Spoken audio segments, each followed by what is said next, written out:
God, I really am the fucking harvester of my own twisted fate. What has my life become? All I do is talk about music and movies, and I have no actual purpose of living. What is the purpose of my life if all I do is self-sabotage? Reviewing more music. I want to figure out what's so weird in your brain. And if I want to figure out why you're so messed up in the melon, I need you to review more music to figure out what's causing the aneurysm. Your purpose in life is that you give me purpose in your shitty little escapades. We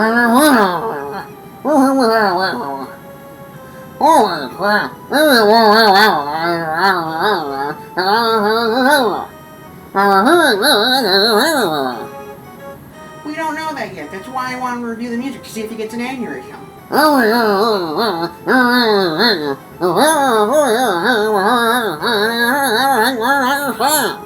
Look, I need answers to why my brain is so fucked up, and I'm not going to get any just by standing here and doing nothing, which is why I'm going to review the King Gizzard and Lizard Wizard albums, Eyes Like the Sky, and Float Along, N Dash, Fill Your Lungs. I can call it what I want, Graxx.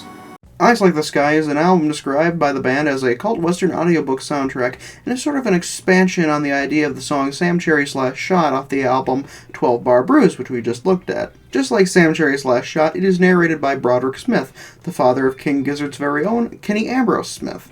The album consists of 10 tracks narrated and written by Broderick Smith, with a western soundtrack accompanying it, played by King Gizzy and Lizzy Wizzy, as always. Also, I just gotta say, I much prefer the art on the record sleeve over the art covering the sleeve. It just fits the album better.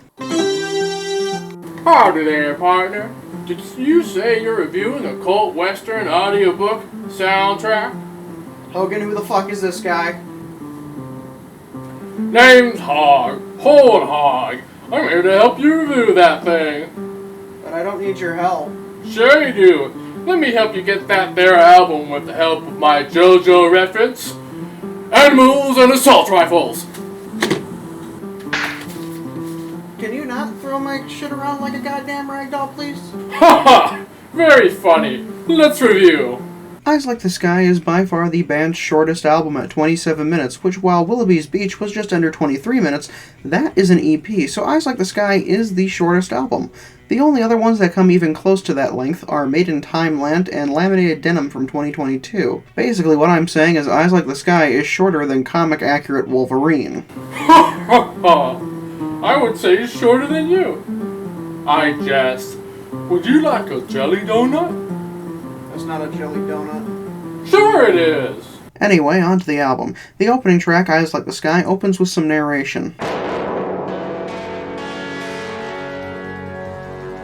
bad white man calling the devil. The Yavapai calling Eyes Like the Sky. Which that is a badass opening line. The rest of the song is a spaghetti western score with a simple narration explaining the story as taking place in the Wild West sometime after the Civil War, and it builds up our hero of the story, Eyes Like the Sky. This is one of the longest tracks on the album at 3 minutes and 17 seconds. I like it, and it's one of the few songs that works outside of the rest of the album. The next song, Year of Our Lord, is a 2 minute and 56 second song that starts chapter 1 of the really fucked up story you're about to hear. It describes a group of Native Americans watching a small farm and scouting it out before a raid. The main riff throughout is very catchy and I quite like it. Overall, a good song. I was in a raid once. Oh wow, what happened? I tried to save the villagers, but the pillagers, the ravagers, just kept coming. They had crossbows and axes, and all I had was my sword. I lost that battle that day, and that there village too. After that, I just played creative, and honestly, I just stopped playing Minecraft after the Caves and Cliffs update. The next song is the 2 minute and 23 second track, The Raid, which again has a great main riff with this western surf rock feel, and again also has that spaghetti western feel the other songs had. The Native Americans raid the farm, they kill 3 men and a woman, and steal the family's young child and their guns. Miguel O'Brien is now known by them as Eyes Like the Sky, since he got blue eyes cause he a whitey. Carl. What? Why are there only hands from white babies? Well, you know, Whitey's gotta pay. I was kidnapped by Indians once. That's the last time I hang up on tech support. Next is the start of Chapter 2 and the 2-minute and 41-second song, Drum Run, where we learn that Eyes Like the Sky grew up to be a great hunter and warrior and was a killer of many men by the age of 15. The song has this very consistent drum beat with just the sounds of piano and harmonica in the background. The name Drum Run is very fitting, and overall this song kicks some serious ass. You just opened up a great big can of whoop ass. Now, who is that? That's Graxx. Is he an alien? Yeah. All aliens must be destroyed for the sanctity of the United States.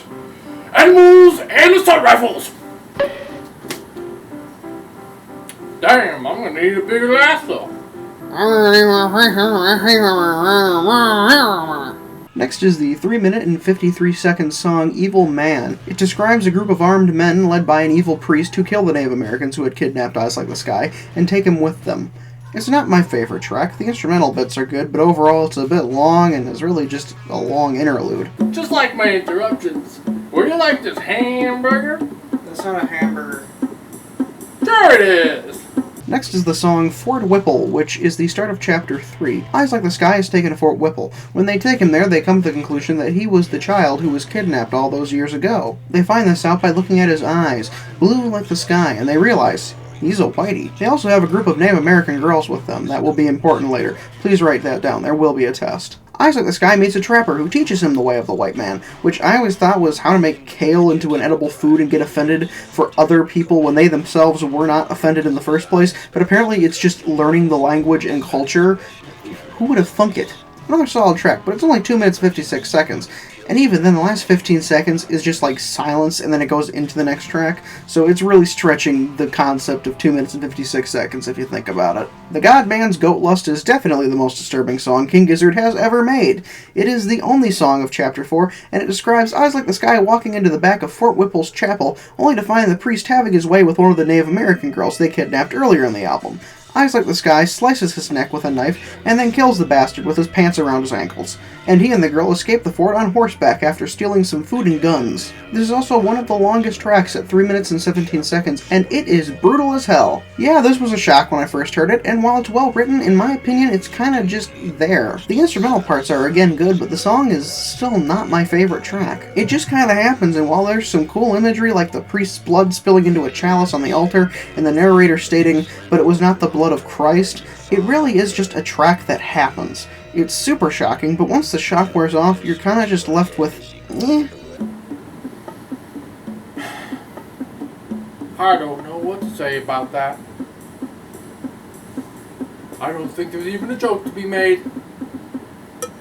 Would you like some spaghetti? Are you trying to give me a fucking aneurysm? Sure it is.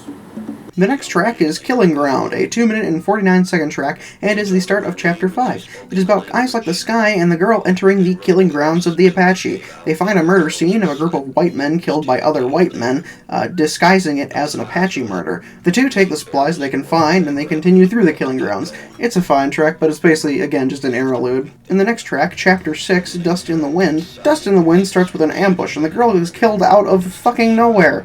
Just shot randomly. It is the white men responsible for the killings earlier. They are all killed by Eyes Like the Sky. It's a fine track, but nothing special besides the super gruesome deaths throughout with him blowing up a dude's head with a bullet. It's pretty short at 2 minutes and 23 seconds. I don't really care for the fact that the girl just dies. It kind of just happens. Like, what was the point of her being a character in the first place? Like, she literally does nothing. She just exists for them to leave. But even then, I'm pretty sure Eyes Like the Sky would have done that at some point anyway, so what was the point? The next track is the final track, and is 1 minute and 8 seconds long. Guns and Horses, where Eyes Like the Sky heads to the Yavapai territory, and steals the men's guns and horses. That is the ending. Yeah, it just kind of ends. Not my favorite way to end something. There's a lot of good build-up for the first 2/3, and then it very quickly drops off, like a fucking dead body falling off a cliff into a river. Honestly, I think this thing needs more time on its bones, if anything. Again, it is super short, and it didn't need to be. It could have been an actual story, but no, it just kind of ends. I'm sticking it right above 12 Bar Brews, but right under Willoughby's Beach. I think Willoughby's Beach is just a more sound and consistent album, While 12 Bar Brews had the issue of too many songs, this album has the issue of not enough songs. When this album is good, it is really good, but then when the album is it's just really eh. It is somehow both inoffensive while being the most offensive album the band has ever released. It reminds me of a lot of exploitation movies, or those long-arm western novels, if you've ever read those. Hyper-violent and crass while often being iffy on the story front, but still enjoyable. I really wish they didn't kill the girl, or at least gave her some more importance in her death or the story in general. It kind of just feels like Broderick Smith couldn't figure out how to end the story, so he just went, kill the girl and then kill some more people and boom, end of story. It's still better than 12 Bar Brews in my opinion, however, simply for the fact that the album is shorter and tells a fun story, even if it is a bit rushed. Just like my accent.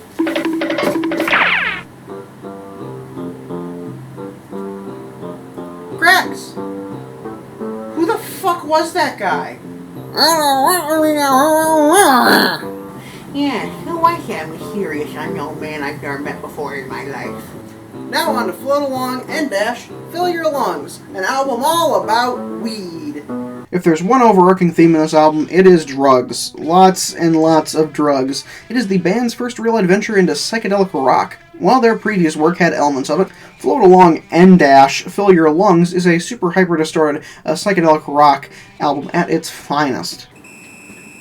Hey dude, it's me, Jimmy the Weed Man. Get the fuck out. Get out of here, motherfucker. I do not want another co-host. Yo, motherfuckers are going to give me another fucking aneurysm, and I really do not need that right now.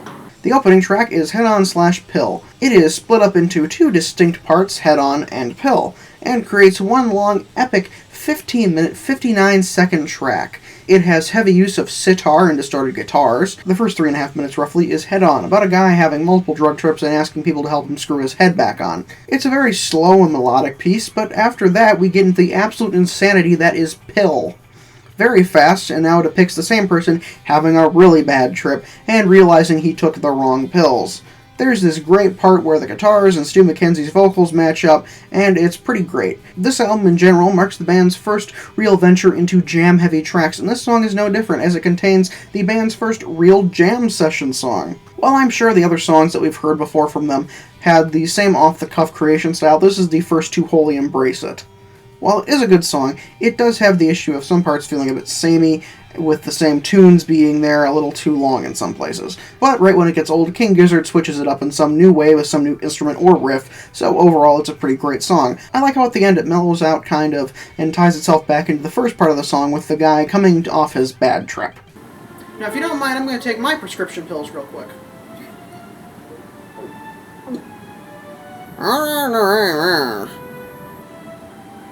Yeah, I think I figured that one out, good buddy. The next track, I'm Not a Man Unless I Have a Woman, we've all been there, I'm sure, is a pretty simple love song about a guy talking about the girl he loves. It also switches to the perspective of the girl talking about the man she loves. What's funny is it's just Stu McKenzie doing the voice for both, so he's doing a voice for the woman and the dude. Anyway, it's a good track. It is way shorter than the last one, only 2 minutes and 55 seconds, which is how most of the other songs are. But that's not a bad thing. After that is the 4 minute and 24 second song, God Is Calling Me Back Home, bringing in more odd religious references. The song is about a guy planning to murder some fools, only to hear the voice of God in his head, and realize that he shouldn't do that, and leaves. It's really great. I like the main riff, and the drums are nice too. It's also one of those songs that really lets you hear the bass. Lucas Harwood is a really good bass player, and it's nice to hear him have some good grooves every once in a while. And you know me, I like some good bass, and some good drums. I like to play. After that, we get the 3 minute and 43 second song, 30 Past 7. It's about a guy who doesn't like getting up in the morning, and how he's probably going to be a dick in the morning, because he's grumpy. It's fine. I get it though. I get that exact same way in the morning too.